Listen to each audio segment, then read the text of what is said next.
Zach again, NewTutorial.com, coming in making a video for you today. Oftentimes when people figure out that I am Torah observant, for lack of a better word, usually the response comes, have you read Galatians? Have you read Romans? Have you guys encountered this before? I encounter this all the time. I get emails from some so-and-so who says, Zach, you really ought to read Galatians. I've been watching your channel for a little bit, and man, I really wish you'd read Romans. I've read Galatians, I've read Romans. In fact, if you go to my website, NewTutorial.com, you can find a whole playlist of videos where I address a lot of these topics from Romans and Galatians. NewTutorial.com, look for the Galatians video playlist that's on there. It's actually one of the slides on the front page. You can find it and go through some of those videos. There's a whole playlist. You can find the ones that you might, they're addressed in certain ways that you can find some that are like certain topics, certain arguments that you might encounter. Anyway, all that to say, Galatians 4, Galatians 3, really some of the hard-hitting strong points that you get, the whole two covenants as described in Galatians chapter 4. You have Hagar and you have Sarah, and one is described as from the world, being worldly, because that's what the world worships, is worldly gods, false gods, which is what Hagar represents. Ishmael, who became Islam, which became the worship of Allah, a false god that does something different than what God told Moses at Mount Sinai, which is the Deuteronomy 13 test. If you've never read the Deuteronomy 13 test, you can read about it in Deuteronomy 13.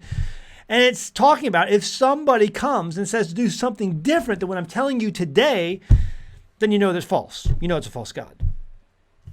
Thus, Hagar and Sarah, false and true. Has nothing to do with the law being done away with. It's not what it says.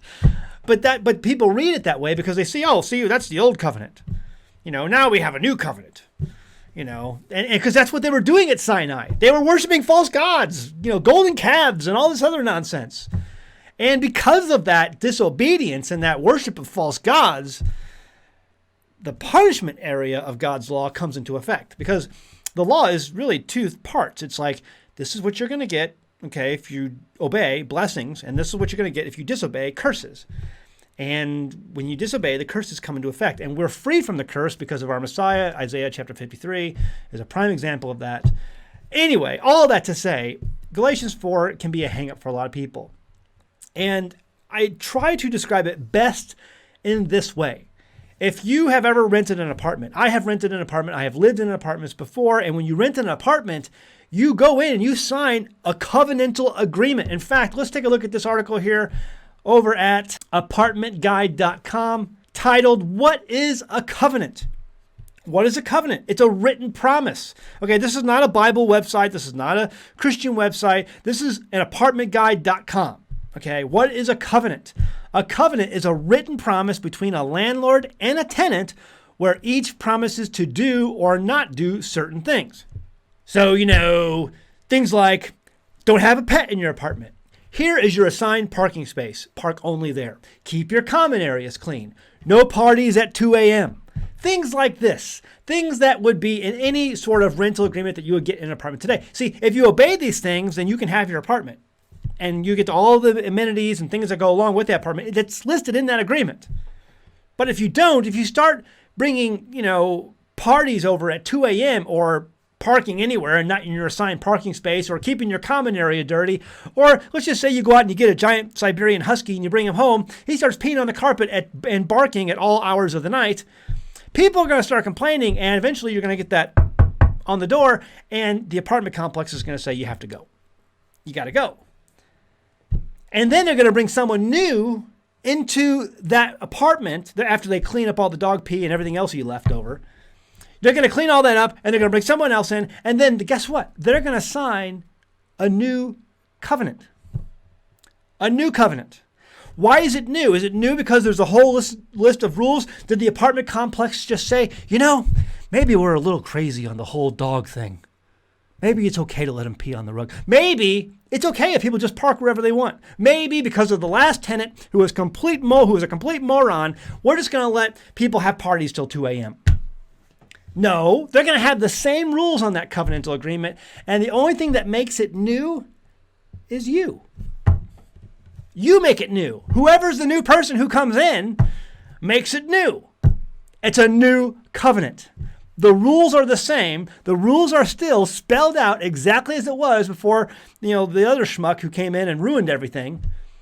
See, this is the parable of the wedding. The parable of the wedding that our Messiah gives, where the original wedding guests were invited to come to the wedding, but they didn't show up. So what did they have to do? They had to go out and invite new guests. Find new people who would come to the wedding. It's the same thing. When someone breaks the covenant, they have to find someone else. The father goes out and says, someone else, who will sign this agreement? Who will agree to this covenant? And there are people who say, I will. I want to be a kingdom of priests. I want to have all the benefits of being under your covenant.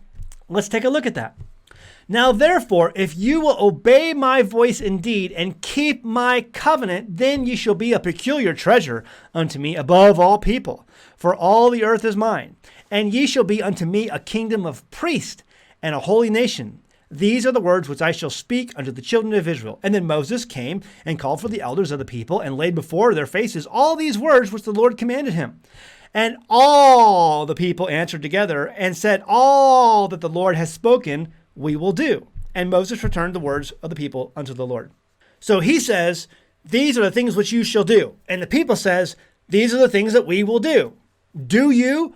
I do. Do you see how this is like a marriage covenant? Do you? I do. It's an agreement. It's a covenantal agreement. Just like apartmentguide.com says. A promise between two people on what each should do. The apartment complex gives you the blessing of coming in and living in your apartment and parking in your parking space and having your common areas and having access to the pool and fitness center and all the stuff that they provide, the laundry room and whatever. But see, as soon as you break the covenant, you don't get access to those blessings anymore. You have to go find something else. So when you try to go back to Galatians 4 and tell me that we're in a new covenant and that the law doesn't matter anymore, that's not how this works. That's not how a covenant works. A covenant has never worked that way. When you break the covenant, a new covenant was given to people who really want to be obedient and who want the blessings of that covenant. He says, I set before you today blessings and curses. Blessings if you keep my commandments and curses if you don't. And this is why they had the big argument in Galatians about circumcision. Paul's not saying circumcision matters because it's the flesh. He's saying if the heart's not ready, the flesh means nothing. And the Old Testament, the Torah, speaks more of the circumcision of the heart than it does the flesh. We do this in the churches today. I mean, I grew up in the Baptist church, guys. Okay, Southern Baptist through and through. And other Baptist churches do the same. Other evangelical churches do the exact same thing. You walk into the church, and what do you see on the wall? This many people have been baptized this month or this year. And they even put your picture. Someone comes in, prays a prayer, they dunk them in a bathtub, and then they put their picture on a wall. And they say, look how many people we've saved. They were doing the exact same thing with Paul.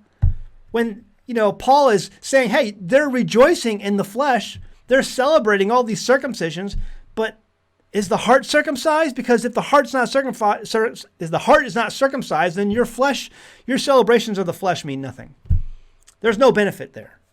And then you Christians go out and they're like, well, we shouldn't get circumcised then. That's not what Paul's saying. Circumcision is a requirement of the law. But if you're just doing it to follow the law, but your heart's not in it, you following of the law doesn't mean anything. It doesn't. So it's the same way, again, the churches where they celebrate, and they do the same thing at Catholic churches too. They celebrate how many catechisms or how many confirmations they've had or all this stuff. You have confirmation parties. I have had Catholic friends in the past, growing up, they had confirmation parties and stuff like that. Leave a comment below if you've, experienced this. But I mean, do you know what I'm saying? It's the same thing. They're celebrating in the flesh and what someone has said, but what has someone done? It's that whole parachute analogy that I give. You can put a parachute on, get on a plane, but until you step to the door and pull the cord, you don't have full faith and trust and belief in that parachute that it's going to save you until you go through some things and you do some actions. Your actions show your true faith and belief in that parachute. And I have known people who have gotten on a plane to jump out with a parachute. They go out skydiving or whatever, and then they get to the point and it's like, and they don't do it, and they have to bring them back down because they didn't have full faith and trust. You can say you believe in anything, but until your actions show your true faith and belief, it's just words. It's just words. It doesn't mean anything. Here's the deal. When it comes to Paul, understanding Paul in Romans or Galatians, Whenever Paul seems to say anything remotely close to you being free from the law, understand he's only meaning one of two things. And I know this has helped out a lot of people. He's only speaking of one of two things when Paul says you're free from the law, or when he seems to say you're free from the law. You're either free from the law of man, Mark chapter 7, you hold the traditions and doctrines of man over the commandments of God. Because that's the world today. It's the world back then too. People put man's traditions over God. God's ways, man's ways. Paul says you're free from man's ways. Don't worry about men. Men make a burden. There's 4 million laws in America today. 4 million plus laws in America today. And the Torah has 613. You tell me which is harder to keep. I don't think you shouldn't have to think too long on that one. So you're either free from man's law, what Paul is talking about man's law, or you're free from the punishment God's law when you break it. When you go through a red light and a cop pulls you over, you're now under the curse of the law because you have broken the law. But when you go and you pay your fine, you're free from the law. It doesn't mean you have to ignore red lights for the rest of your life. You were once under the law. You are punished by the law. The fine was paid, and now you're free from the law. The law no longer holds dominion over you. But that doesn't mean you ignore the red lights. That doesn't work that way. It's the same thing. Whenever Paul seems to be speaking of being free from the law, he's talking about those two things. Man's law or the punishment the law brings when you break it. Because the punishment that you and I both deserve for breaking God's holy law was taken upon a man on a cross, and his blood paid for our sins. Isaiah 53 again. It's that simple. All right, we'll leave it at that. Go home, read your Bible. Thanks.